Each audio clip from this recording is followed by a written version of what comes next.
Welcome, everyone. Welcome, and we are looking forward to a phenomenal afternoon. My name is Thato, and I have the honor of facilitating today's prestigious event. So we are here to celebrate an individual who is so passionate and vigorous about what she does. I know she is not unfamiliar to a lot of us. We have seen her on our televisions. We've heard her on our radio. Some of us spend a lot of days with her, ne?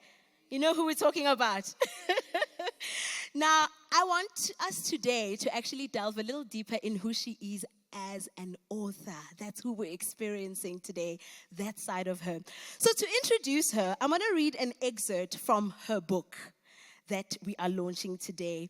And I think it's the perfect way to introduce who she is. She says, in the words of the author, another author, just like her, Frantz Fanon, each generation must, out of relative obscurity, discover its mission, fulfill it, or betray it. Growing up in the historic township of Soweto, for as long as she could remember, Ayanda Allie has always found these words to be true. One of her earliest memories is straddling the divide between the desperation that surrounded her hometown and the affluence of the suburban schools that chance had afforded her. As a young girl, she lacked the vocabulary to describe the dichotomy, but the gulf remained as a constant companion, reminding her that South Africa's struggle stalwarts had fulfilled their mission in attaining political freedom, but socio-economic and psychosocial liberty were reserved for her generation to pursue. And pursue it she has. Ladies and gentlemen, I want you to put your hands together for an artist, an articulator, an activist, and now an author, Miss Ayanda Allie.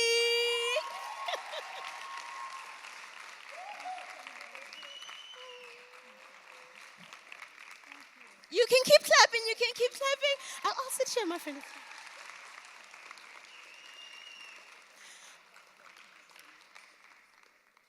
Hello, Chomi. Hi, Chomi. Hi, guys. Njani? I'm happy to see you guys. We are so happy to have you, to be here for you, my friend, to celebrate you. I'm sorry, she's my friend too, guys. She's my bestie, so you're going to have to excuse me. Chomi, I think let's first congratulate you. Congratulations. Thank you so much. Thank you. On authoring your very first book. I just want to say, outside, she said to us, the first of many. Are we looking forward to the next one already? We certainly are. We certainly are. How to Save a Life is the name of the book. What is this book about, my friend? Sure. The book is about all these many young, beautiful faces that you see in the room. The book is about Bukobami Youth Center, how we started the center, the ups and downs, the joys, the pains, the good, bad, the ugly, everything in between. The book is about capturing a movement of people who want to put a dent in history, people who want to be the change that they want to see in their community. I am so excited because I saw the many people who have walked this journey with me and the many people whose fingerprints are all over Bukobami and who are mentioned in this book. They are here. I saw Dr. Kenya is here. Can we please give honor to her? I saw Dr. McLean is also here. I can't see where the doc is. There's the doc. Thank you so much. Thank you so much, Dr. McLean. Tembang Kabinde, one of the fossils, as I say, you have seen the originals, is there. I am honored to have you here. Thank you so much. I saw Mpo. Mpo is also here. I am honored. I thank you so much for being here. This story would not have been written without you guys. Then we also have the alumni, those who have passed through the doors of Bukobami, who have gone on to do great things, to give back to their community, to give back to different sectors of society.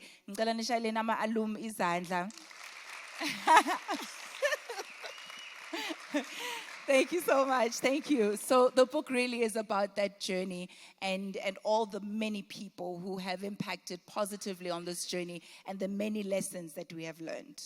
And we're going to delve into that later on because it's not just, as I was reading it, I thought, yes, it's a book, but it's your story, but it's the story of so many others as well.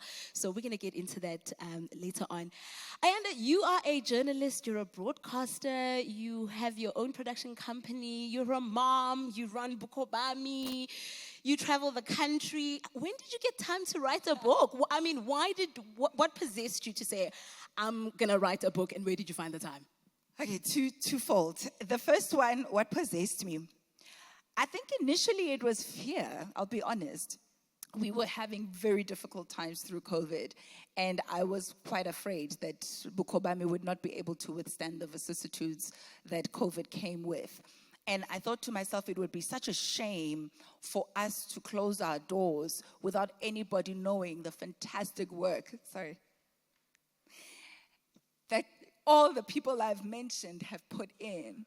I thought it would be such a shame for Bukobame to close down without people knowing that there was a Temba, there was a Tsiamo, there was an Mpo, there was a Talukolo, there was a Relebogile, there were all these very passionate young people who put their lives aside to help the next generation in Soweto. And so really the initial idea was to sort of capture what was done in terms of the movement in Soweto, and to bottle it up in these pages and tell the world, Uguti, we were here, we lived, we did something phenomenal.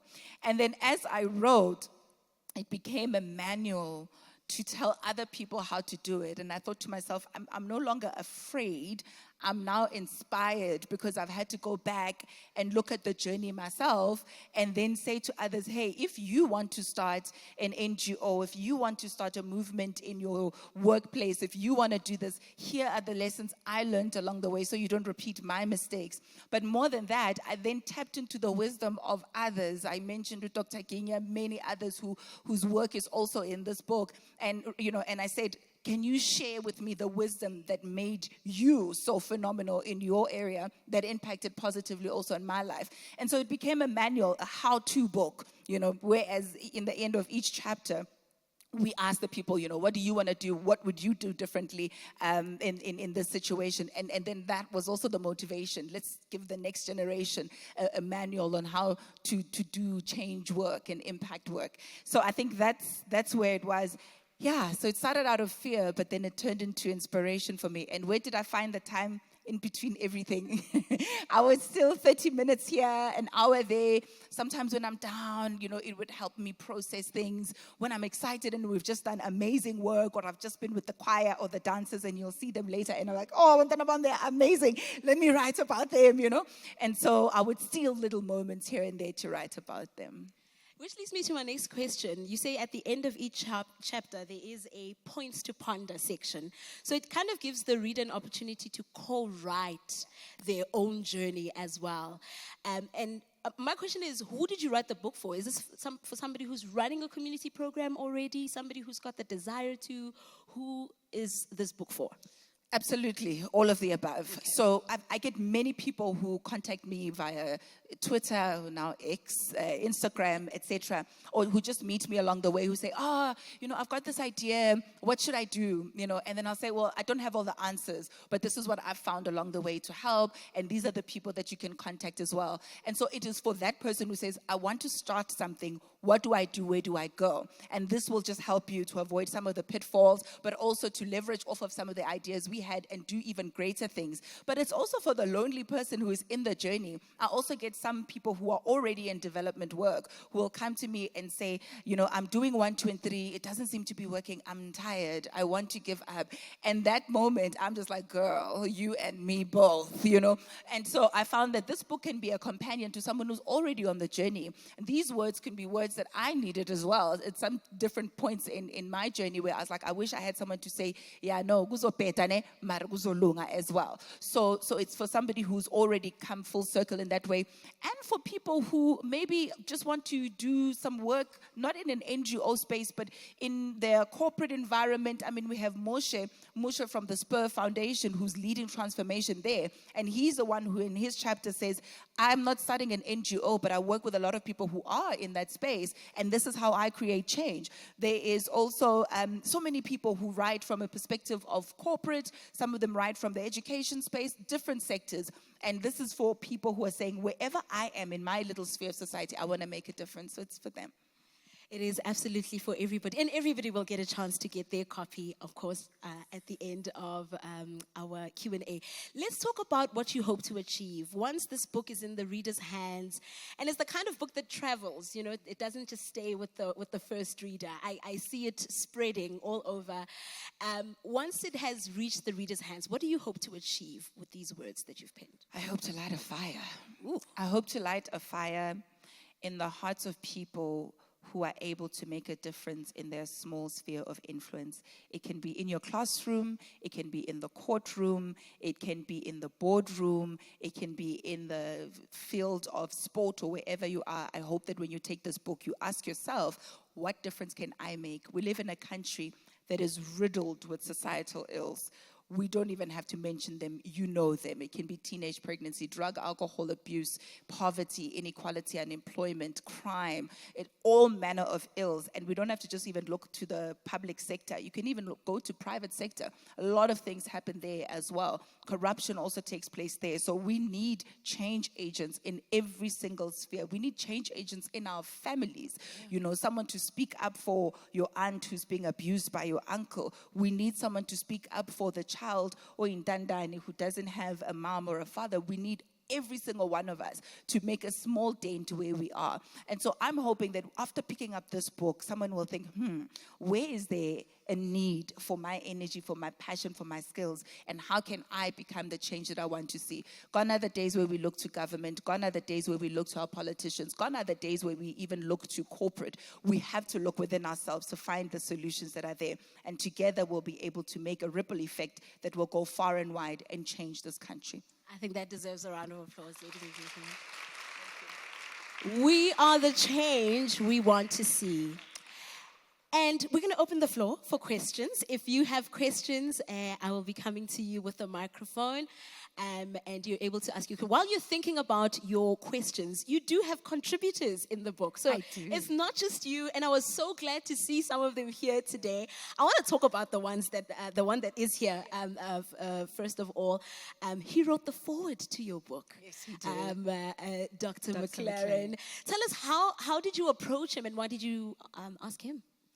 Sure. So Dr. McLean, you need to understand the nature of our relationship. Dr. McLean is like a dad / friend / mentor / one of those people who just won't let you catch a break because they understand the assignment on your life sometimes better than you do. So Dr. McLean will send me like job adverts for jobs that I'm like, I don't qualify for this. I don't think I'll ever qualify for this. And he'll say to me, I know that you can do this. I know that you can work towards this. What steps are you doing now? What are you studying now? What subject are you looking into, etc., to get to the end point? So he's the kind of person who is meticulous when it comes to living his life. He's mindful of purpose. He's mindful of destiny. He's mindful of social impact. And wherever he goes, he gives of himself so freely. I'm not the only person that he mentors. He connects even his mentees to say, have you spoken to so-and-so from Kenya? This is Ayanda from South Africa. This is so-and-so. You guys have a lot of synergy. Go and work together. And I'm like, Doc, what do you mean? And so he is someone who has such a holistic bird's eye view of how to connect the dots and connect people for greater social impact that can maximize even what you do, what we do at Bukobame, and what the other person does where they are as well. So I came to him and I said, I know I often tell you I've got an idea and then you help me workshop through things. I have another idea. It's a book. He's like, great. He's published 2 books. He's like, fantastic. Tell me about it. I tell him, it's kind of like this, kind of like that. And he would hold me to account. Often he would call, how far are you with the book? How far are you with your dissertation? When is the launch? What? So I'm like, the pressure is getting worse. But you need that for the sake of accountability. So I approached him and I said, okay, Doc, I think I've got some ideas together. Would you write my foreword? He wrote a beautiful foreword and he continues to hold me to account to make sure that I keep my end of the bargain. So I'm grateful to him. I'm grateful to his wife, Dumi, who has come through to help at the center as well and impact on the lives of the young leaders. So thank you, Doc. I appreciate you. Thank you. Incredible. Being a change agent, you can't go at it alone, obviously. And I think that's why you've included so many people from different, walks of life in this book. You also have Dr. Genya, who is here with us today. Your first meeting with Dr. Genya was not under the easiest circumstances. Tell us that story. Not at all. It's also in the book. Yeah. So I first met Dr. Genya. First, that her legend lives on, by the way. Before you meet her, you would hear about her. She was the principal at GK. One of our learners was attending the school, and she happened to fall pregnant, and she was writing her matric year, and she didn't know whether or not she would be able to go to the school. And she says, I'm scared to speak to my principal. She's very straightforward, etc., etc. I said, okay, let's go. And we get there, and you meet her, and Vela, she's no nonsense. She looks, yes, how can I help? Don't think you're going to come here with Ayanda in and schmooze her over. It doesn't matter. What is it that you want from me? How can I help you? So, Sakuluma, I found her to be an incredible leader, phenomenal leader, who not only went into the school to lead and serve, but she brought so much change. She improved the marks radically, and I think I captured it in the book as well. And she even made a deal with the learners to say, if you guys pass by this certain amount, I'm going to cut my dreads off. And I think she'd been growing them for over 10 years. How many years was 17 or something ridiculous like that? 17 years. So she says, if you can pass and give me this percentage, ngzowakat. And they did. And she did. and she just brought so much change in the community, in the school, in the life of Bukobami. She ended up being such a great ally as well. Abantwana bethu, when they misbehave, and she was like, I'm not even going to go to you. I'm going to go directly to Ayanda. Abantwana bako bayahlupha, And that relationship between the school and the after-school curriculum that we were teaching was invaluable. She really was such an asset. And she helped resolve that situation with that young learner. She shared her own story, which is in the book. Which was absolutely phenomenal, because she not only then became principal, her goal was to also become a doctor. And having been a teenage mom herself, she achieved that. So that's why she is Dr. Genya today. And her journey was so inspirational to me. I had to have it in the book.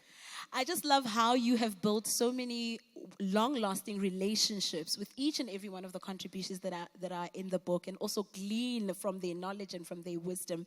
Do we have questions from the audience? Would love to hear from you as well. Oh, yes, we do. Yes, we do. I'll be right there. And bye. All right, good afternoon. Good afternoon. It's no longer morning. So my name is Mapula. I'm one of the silent admirers or observers, one of those. We're also important. Thank you, sis. So I'm looking at your title. Your book is How to Save a Life. And looking at that, I'm thinking about how much it takes from one to do that. How much of yourself you need to give, emotional labor, not just the time, but just with yourself, your mental health, because all of that also takes a toll, right? It takes a toll on you because you are saving lives. So connected to that is you mentioned how there are so many social ills. We all know of these social ills that we have in our communities. So as a change agent, how are you able to stay focused? So you say, this is the goal, this is what I want to do. But you know that there are other problems involved. So how do you just stay focused on that? Or do you find yourself also going into, other spaces that you did not intend on even tapping into, but because you want to save a life, you find yourself now, now you're a doctor, now you're a psychologist, now you're all of these roles. So that also affects you. So my question is, how are you able to stay focused? Do you just say, okay, no, this was the goal, that's all we're doing? Or do you then navigate and, pivot and, find yourself doing other things that you did not intend on doing? Thank you. Thanks for the book. Thank you so much. Thank you, sis. Thank you so much for coming as well. I really appreciate you being here. The first question, what does it take? It takes everything. it does take everything out of you. If you're like me and you ask any of my colleagues, I am a crybaby of note because I feel immensely everything. And that is why you need to have a great support base. You can't do it alone. My boys are here. Hi boys, please smile. Please give them a shout out. My boys are here. My fiance is here. And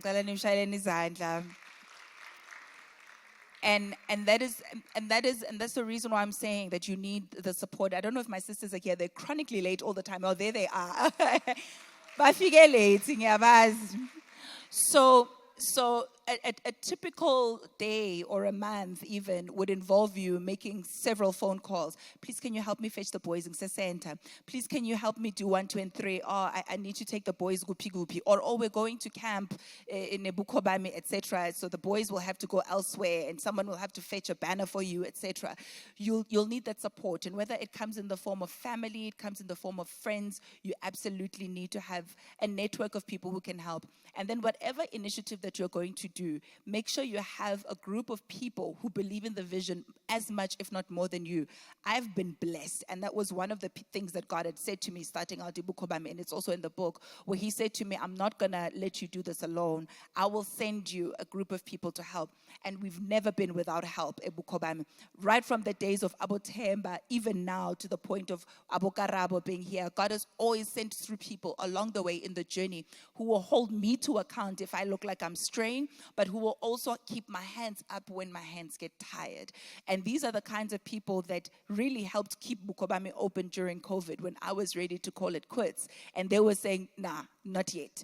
We're going to work. There's no money, that's fine. We're going to keep doing something. So what does it take? It takes all of you, sis, and you need to have a healthy network around you that you can delegate to in order to help, because you really can't do it on your own. And in fact, they are the ones that help you look good, because when you just prance around there, just hugging babies and kissing people, but they do the hard labor on the ground. And I just want to also thank the team. Karabo is here. The rest of the team, Uta X is here. I cannot do it without you. And then the second question, how to save a life. And I say in the book as well that the first thing we need to realize is that your life is the first one that needs saving. And that when you stretch out your hand to help somebody else, your hand also gets touched in the process. And so you do want to help as many people because it helps you as well. But that's something that we call scope creep. And I've put it also in the book. And you can't afford scope creep, because what that does is it dilutes your impact. If you try to be everything to everybody at all times, you're an orphanage, you're a food distributor, you're an after-school care program, you're also a shelter, etc. You're going to spread yourself too thin. You don't have enough resources for that. You don't have enough manpower for that. And you end up trying to cover all the bases that you're not going to be able to. This is why for us, partnerships have been critical. So Bukobame is grade 10, 11, and 12. We would work with an organization called Kids Hub that takes kids from primary school up to the grade that we leave, where we start, grade 9. So we would say to them, oh, hey, we got a request from a parent. She really wants us to take a grade 9 learner. We don't have capacity, but go to Kids Hub. We would then go to the local police station, local clinics for your psychological assistance, etc. We delegate. We would go to people who do financial literacy and say, hey, you guys do financial literacy? We have a captive audience in the form of our learners. Please come to us. We go to people who do sex education and the like, and we say, you guys, your mandate is to teach about HIV, AIDS, etc. We have kids there. Please, can you come? So those connections, those networks are the things that keep us alive. Our stakeholders, whether it's Naledi, Enke, all of the people who have walked this journey with us. Now our latest one is with Old Mutual, and they wanted to do computer literacy in the township. And we said, we've got the learners and we've got the equipment. You have the money. Let's partner together and let's work together. Because if we then say we're going to do computer literacy on our own, it then takes away from the everyday classes that we do with the kids. So the second part of your question, don't try and do everything all at once. Focus on your niche and then find the stakeholders that help you. Because you're right, it doesn't help saying, oh, we're going to be an after-school care program that just teaches the kids. What if the kids need sanitary towels? then we will then plug in with an organization that does that. What if the kids have got psychological issues that they need help with? We plug in with an organization that does that. So try and get the next network far and wide and those partnerships, and that will help you. Thank you so much for the question. So go ahead. Make good friends. Make good friends. We are still taking questions from the floor. Oh, on the other side of town. Okay, let's go this way. Can you pass on the mic, please? Sanboy. Steve-o. Sisayad. Bengicela ukubuza ukuthi njengoba nami ngibuza ngisakule situation but uyangisisa back before and ngisazo continue ngalento uyangisiza ngayo. So like bengifuna ukubuza ukuthi like yini ekenza like what makes you to keep going kuleyo vision ngoba ngisizile ngayenza ama vision ama-2 to become a reality, and I want to make the third one the biggest one. Since ubongivusa last time uthi Sithibo vuka ma leader yenza motivational video, manje ngifuna ukuya skolo to skolo ukuthi ngiwani I am ngine confidence igift yami ukuthi ngimotivate. So I will go alone because yimi lo muntu lo igift engiphiwe uNkulunkulu. Without ngawe ngokuya ngasecamping yaseLimpopo bengasoze ngithola ukuthi I am a motivator, I am a motivational speaker. Into engisizayo noma kanjani kunama topic mayikhuluma mayiqala ayabhora hayi mayisemasitrathini angazi ukuthi uSithibo ama-fact uwathatha kuphi uNkulunkulu uvela amvuse nje athi Sithibo khuluma sona so mina nje bengifuna ukuthi ungisize nami ngoba next year like I really next year kumnyama kubomvu anginandaba. I want to go to school ngizoqala ePJ ngithi George Khoza ngithi Bhukulani ngizogcina nge4 ngoba ngisikhathi ngibashavele ngeprepared speech ngisikhathi ngirepresenta iPJ hayi babhala phansi vele nabantu bokugovernment bathi hayi wena shem kufuna kalo uye nje e40 nje usimotivate lama student. So thank you, leader. Thank you.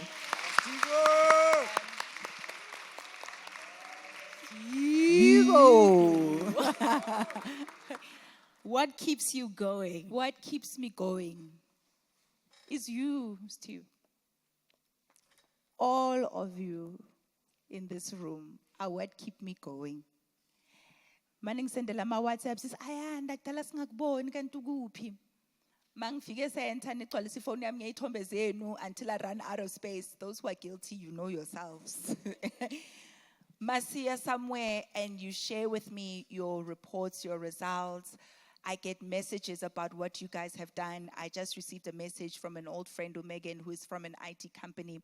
Bahambi sent one of our kids to school to do an IT course, and they also hired that learner. And that learner was the top achiever for that month in that company. And that learner won an outing that they could bring anybody with them for that outing, and that learner chose to bring their mom.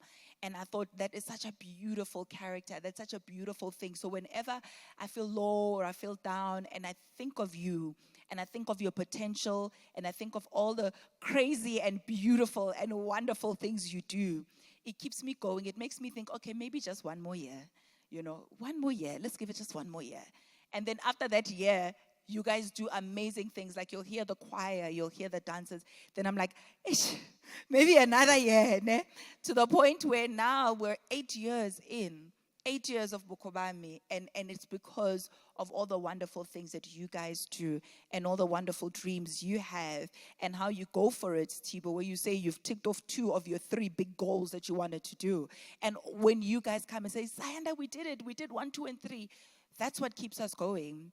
And I'm hoping, Uguti, you will also do the same thing for others in your family, in your community, in your workspaces, wherever you are.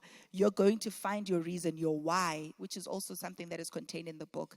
And you'll have that ripple effect far and wide. I'm inspired by you guys. You bring joy to my face. I'm inspired by my boys as well who will come through. They have dreams. They want to do great things in the soccer fraternity. I'm inspired by the leaders. The ex who comes through every day all the time. No, leader, no, final sense, so. And I'm like, the ex doesn't have to do this. He doesn't have to do it. No one said, this work. He does it because he loves it. And who am I to complain if the ex can wake up every day and do that work and do it with passion and do it with love? You guys inspire me, and may you inspire other people with the work that you do. Thank you. Ourselves a round of applause. We have another question we're going to take. Is there any other one? We can take 2 more. I think this one will be our last one then. Right. My president.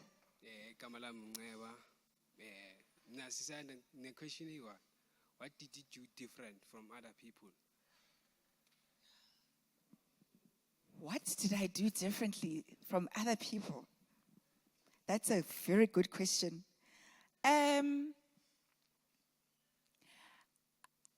don't know if it's different from other people, but it's something that I've observed in myself that is sometimes a good thing and sometimes not a good thing. Depends how I use it in that situation. But I've never been afraid to take risks. I've never been afraid to take a leap of faith. Sometimes I jump and I don't land so nicely. And then I learn, okay, next time we don't do that. But other times I jump and I land beautifully in an unexpected blessing. And it's the same thing when we started Bukobami. I jumped. I didn't have a team. The people I started the organization with, they could not continue with me. I didn't know what was going to become. I didn't know where I was going to get qualified teachers to come and work at the center. But I took that leap of faith because in my heart I felt Nkulunkulu say, I will send people. And I jumped and I landed beautifully. And you guys are all here. So there are times when it works for my advantage. Like I said, forced camp. Hi, what are we gonna do at camp? You know? Then sifike sithelane ngamazi. You know, kube mnandi. So my whole saying in my life has been nothing ventured, nothing gained. So you need to take the opportunity. Another favorite saying of mine is something that I'm told Nelson Mandela said, but you can never tell these days because we attribute everything to him. But apparently he said, I never lose. I just, as a person, never lose. It's either I win or I learn.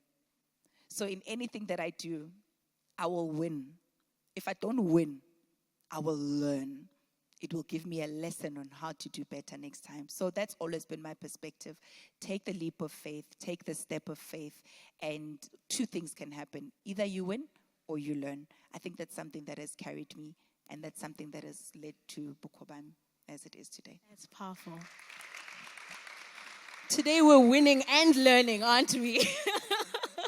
Getting a double portion. I want to track back a little bit. The first change agent that asked the question, the book is called How to Save a Life. Were you intentional in calling it a life and not lives? Because I can imagine how overwhelming it can be to want to save every life and everybody all at the same time. Absolutely. And this is something that Dr. McLean actually brought to my attention, because at first it was just about how do you create change, how do you save a life, and you realize that life could also be yours that you're trying to save in the process. And he actually said to me, this is so profound, because sometimes as change agents we want to save all lives all at the same time with the same impact, and sometimes it doesn't work that way. But sometimes it's enough to save one life, because that life will go on to save another life and a life after that, or make an impact in their family, or make an impact in their work environment. So it's enough if you tutor just one child. If when you're a maths genius and you're like, I'm not starting a center because I don't have that kind of time, but I'm going to help this one boy with mathematics. And that one boy that you've helped with mathematics may just be the future head of state in this here republic. And your work, just by saving a life, will be felt far and wide. By taking a child to school, by helping a child with shoes, by helping a department make sure that it's transformed, or by making sure ukuthi wherever you are in your community, akekho umuntu ozoshaya umfazi. That one thing that you do for that one person, the impact may be far and wide. So we don't have to say, "Sibathatha bonke, we're saving all of them." You can literally just say, "I just want to do it for one child," and let that child shine, and that child will be a blessing to the society. So I think that will be good. That will be enough. Called, yeah, go ahead. How to Save a Life. How to Save a Life. As we wrap up, Ayanda, I want you to read. I know, the teachers are here.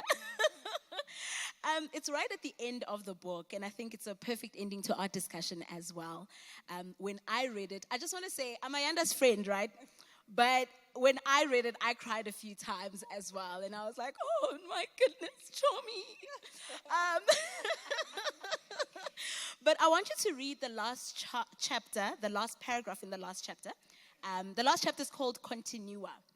And I'm going to page to it. If you could please just, so that when you buy it, you can hear it in her voice. Okay. This one right here? That one right there. Okay. Thank you, Chomi. Do-gooders are all around us, knocking at the bar of justice and asking an equal chance. In one way or another, they are us. And as soon as we realize that we have the potential to create the change that we so desire, at home, work, in our social spaces, and broader community, the better the world will be. Be under no illusions. The journey is tough, but it is worth every step. I have learned to fall forward. When things go wrong, and they occasionally do, learn from my mistakes as quickly as possible so as to get back to delivering critical services as a matter of urgency. There is no time to waste. The world awaits. Thank you.